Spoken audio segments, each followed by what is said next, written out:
Ayan, ngayon po ipapakita sa atin ni Nanay Orita ang mga kanyang nilabiang palayok kung paano niya po ito hibuan.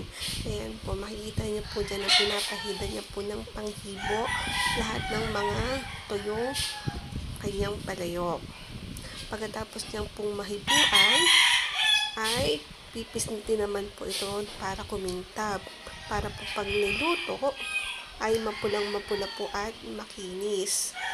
At mamamaya po makikita niyo po dyan na katulong niya po yung kanyang apo sa paghihibo ng kanyang palayok. Ayan po, makikita niyo po after po mahibuan ni Nanay Orita, pipisnitin naman po ng papagayon tulad po na ginagawa ng batang si Harley. Siya po ay 5-year-old na minsan po tumutulong sa kanyang lola sa paghihibo ng palayok. Ayan.